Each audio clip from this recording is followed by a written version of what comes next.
Okay, peeps, welcome back. So today we're going to be doing our buy, sells, and dividends for this week, which is 6/2 through 6/8. So with that being said, let's get it.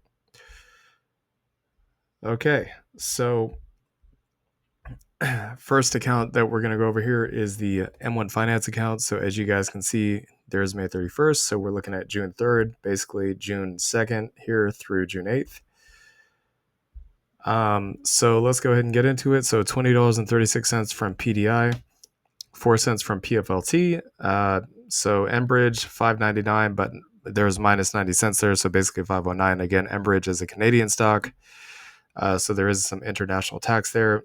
Triple QY $46.05, 86 cents from Apple, $18.11 from Nvidia, $177.16 from TSLY, 309 and 440 from OARK. I'm not sure why there was a double payment there, but there is. So the total amount for that is $275.16. So the next thing I want to go over here is the crypto portfolio. So native crypto portfolio, as you guys can see, nothing has changed here. Pretty much all still the same positions that we had before. The only difference is we did add a little bit more to AIOZ and Render, which are AI tokens, but we're not going to get into that here. We'll get into that in a later video. So the grayscale trusts, nothing really going on here. You guys can see we're down a little bit. That's basically because of the market having an overall bearish day. I don't think it really has to do with crypto necessarily. So that's what's going on here. Might actually maybe be looking to add some ETCG if it continues to stay at these prices, because why not? It's cheap. And as you guys can see here, nothing really going on in terms of transactions for the grayscale trust on Fidelity as of late. So that pretty much covers that.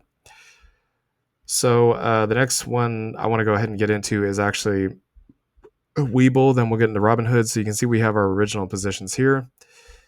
Nothing's changed. No buys, no sells. So you can see that the dividends for the YieldMax ETFs has actually not populated on here, which is kind of strange, but is what it is. Still have some buying power as well as some actual capital invested here. So the total amount for this, basically we did the numbers ourselves to figure out what it would be if it was going to populate. Comes out to $39.25. So $33.60 from OARK and $5.65 from Apple is what would be showing up here. So I'm going to go ahead and,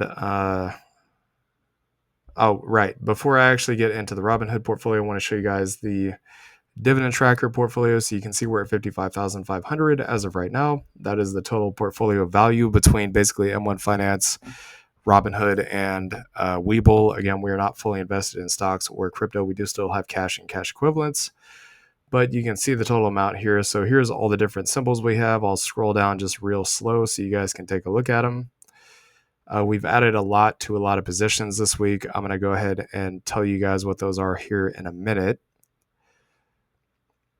But you can kind of see everything that's going on here. Pretty much at a bird's eye view. If you guys watch this content every single week, you'll see what the difference is pretty much right off the bat.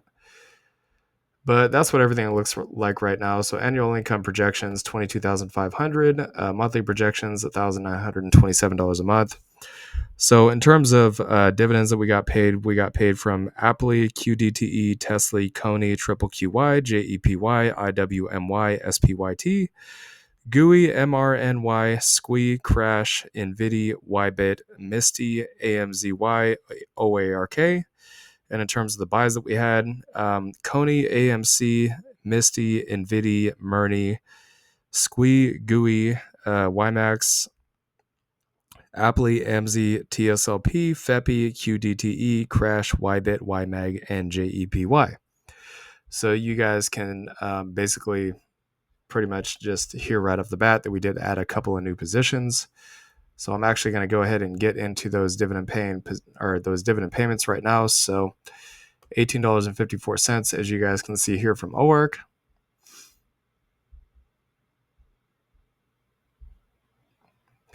We haven't added any to clip. It's kind of sucks that it actually had a down day yesterday because it was up and then it went down. So that kind of sucks. It happens. So $13.87 from Apple, as you guys can see on the next one. Going down still further to the next one, you can see we added quite a bit more Coney. We're very bullish on crypto going into the end of next year. So $225.56, monster payment there.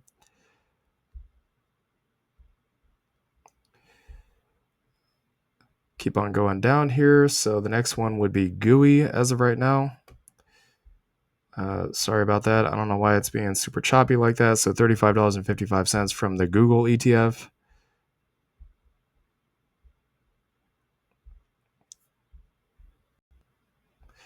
AMZ, which is the next one, $37.80. Just keep on going down here. We did also get paid from the Defiance ETFs in the same week too, which is also pretty sweet. Pretty happy about that. So $82.31, as you guys can see here on the 5th.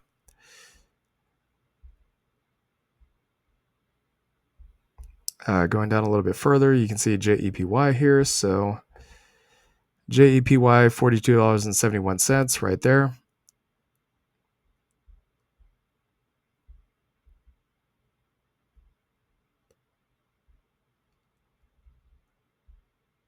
Okay, next one is IWMY. So this is the Russell 2000. $12.53, as you guys can see right there.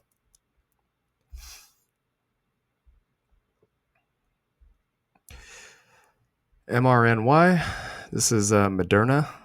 So the payment we got from this was $42.47, as you guys can see. Just keep on scrolling down the list here. I'm kind of starting to feel like maybe our positions are getting to be a little too many, but better to be diversified than too concentrated if there is a risk of a market crash. I'm not saying there is, but never know what's going to happen these days. So $47.79 from the SQUI ETF, as you guys can see here. I don't think there's going to be a market crash, guys. I'm just talking off the top of my head right here. I mean, it wouldn't make any sense going into an election year with presidential and midterms coming up. So NVDY, $107.20, as you guys can see here. NVIDIA is an absolute beast. That thing just keeps on going up. So MSTY, this was actually the highest paying YieldMax ETF. So it was $3.03, $165.13 in dividends, as you guys can see there. So there's a few more here. So Tesla. So for this particular portfolio, $18.75.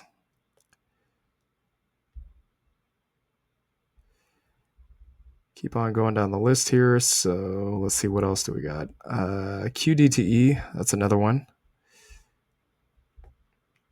So QDTE, $9.02. Again, that does pay every week. So 4 times a month.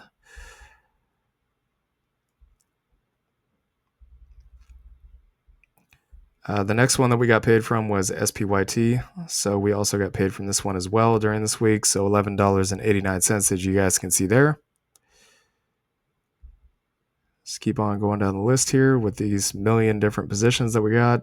So Crash, this is the inverse Tesla position. This is more the short position. We don't have this because we're short on Tesla, because we're not. We're just using it as a hedge, which makes sense because with Tesla, we just don't know which way it's going to go at this point. So $13.35 from this one. So Crash was actually a higher paying monthly payer than Tesla was. So that's quite interesting. I find that to be a bit curious. So the last one here is going to be Ybit. This is the BITO or Bitcoin related one. So $20.56, as you guys can see there. So the total payouts for this portfolio comes out to $905.03. Now, in terms of options premiums, so we only had 3 this week. Riot, entry date 6/3, covered call. Exit date 6/7, $28 times 1 contract. CLSK 6/7, cash secured put. Close date 6/14, $36 times 1 contract. And Mara 6/7, cash secured put. That would be the entry date. Exit date is 6/14, so it's next week. $45 times 1 contract. So the last thing I want to show you guys here is the AMC position. So as you guys can see, we actually have more shares now. So we really have a lot of AMC shares right now. So 900 shares at an average cost of $671.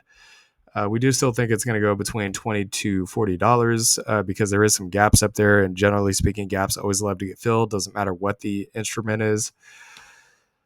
But time will tell. I mean, Rory Kitty's back, so we'll see what happens.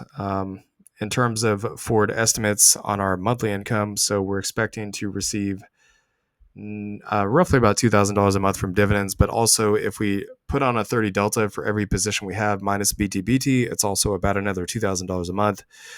So with our total income outside of work, it comes out to about $4,500 per month. So in terms of the total amount that we got for this week, it's $1,328.44. So anyways, hope you all enjoyed this content. Please like, comment, and subscribe, and we'll see y'all later. Peace.